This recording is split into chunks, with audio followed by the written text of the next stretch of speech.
When it comes to bass fishing, we're often told that when an icy blast of cold winter weather comes through, those bass hightail it out deep. A lot of times, that's just not the case, however. I'm going to show you on the water and underwater footage that backs this up. And we're going to discuss why this happens. Stick around, you don't want to miss this one. There we go. That's a good fish. Holy cow, that's a big fish. That's a big fish. That's a good big fish. Whoa, that's goodness gracious, that's a big fish. Come here, you.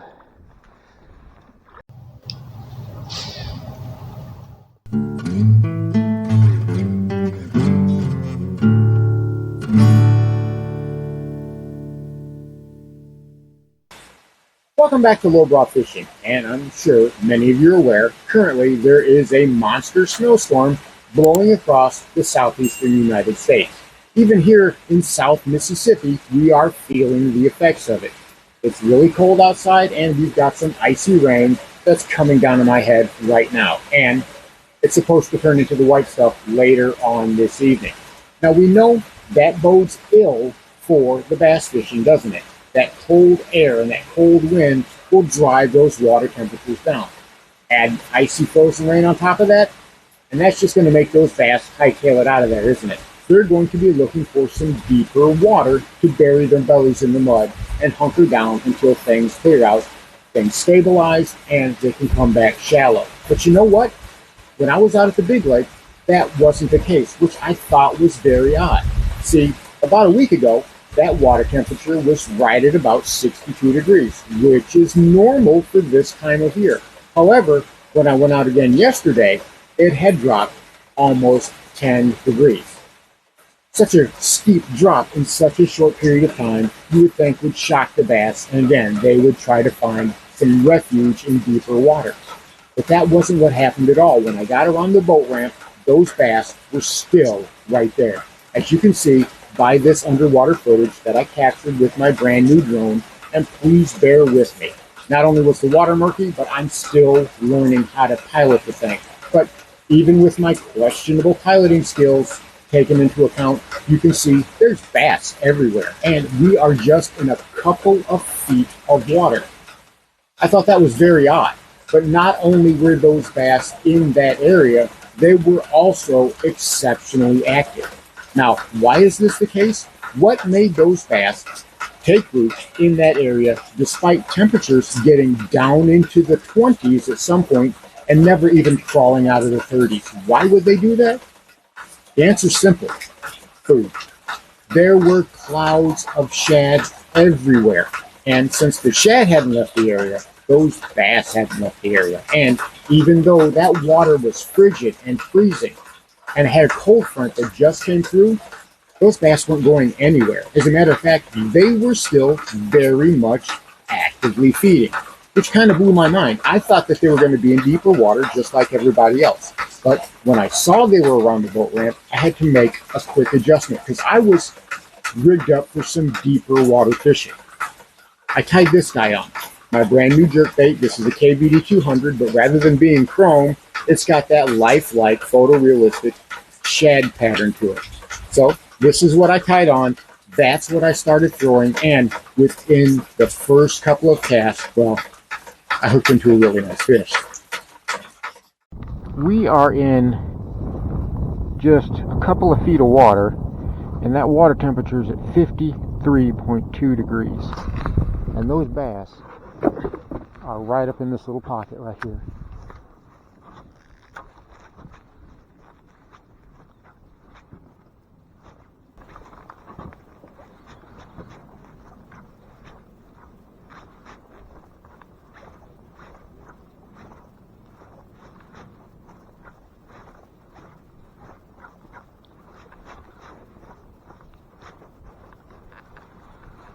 Get out of that gunk.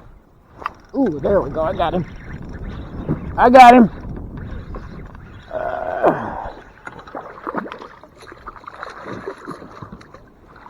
Not a bad one.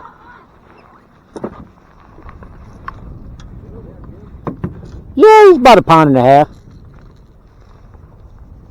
Maybe a pound and a quarter, pound and a half, somewhere in there.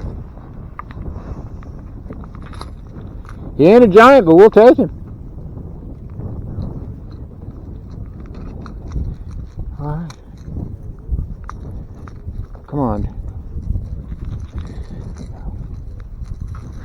Come on, now where am I at? Where am I at? Where am I hooked on? Alright. My new KVD jerkbait doing work. So that was fun. Yeah, he's between a pound and a quarter and a pound and a half. Nice little bass. We're glad to have him. I'm surprised at how shallow these bass are. Whoop, and there he goes. So as you can see by that footage showing my graph, I was in just a couple of feet of water, and that water was icy cold, at least for this area.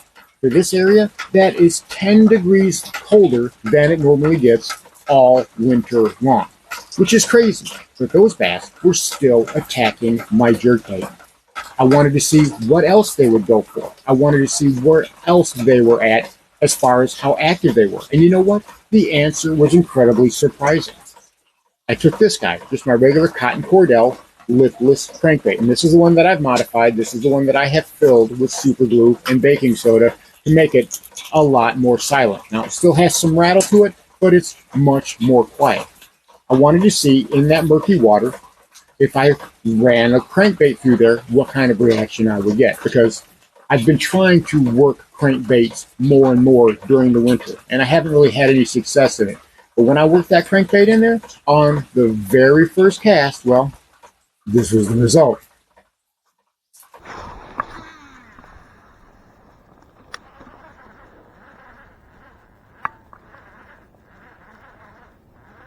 Try a few presentations today. There we go. That's a good fish. Holy cow, that's a big fish. That's a big fish. That's a good big fish. Whoa, that's goodness gracious, that's a big fish. Come here, you. Oh my goodness. Yep, they are definitely still here. Whoops. Come here. Yeah. Got him right on the side of the eyeball. Let's see if I can save his eyeball. Yep. See if I can save his eyeball. I believe I can. I can just be real gentle with it. I'm usually pretty good at this. But I don't know. I've got him right in there pretty darn good. There we go. I actually got it. Alright, saved his eyeball. Good deal. He's going to be okay. He's going to be okay. Nice little pound and a quarter bass. Great way to start it out. Beautiful on the old cotton cordell lipless crank. And there we go. Alright, let's try another one. So how crazy is that? That water is icy cold. That water is frigid, and it's only getting colder. But those bass are not going anywhere. What can we learn for this? Well, food trumps comfort, right? Those bass are more interested in feeding up, especially when that bait is right there and it's readily available and it's easy to attack. Those bass are very much more interested in going after the food than they are in trying to find someplace comfortable in deeper water. And when you saw in that underwater footage, notice those bass are actually up in the water column. Even though it's shallow, they're up and they're prowling. They don't have their bellies in the mud, and they're not being slow and lethargic. That's key. That means they're active. That means they're on the prowl. That means they're looking to feed. If you can translate to your fishery, of course, if you have hard water, that's going to be kind of hard. But if you are on a fishery that doesn't have ice over the top of it, if you can still find some good pockets to make some casts, I'm telling you, look shallow, especially if you're a bank angler, right? If you're a bank angler, this is absolutely key for you. This is of utmost importance.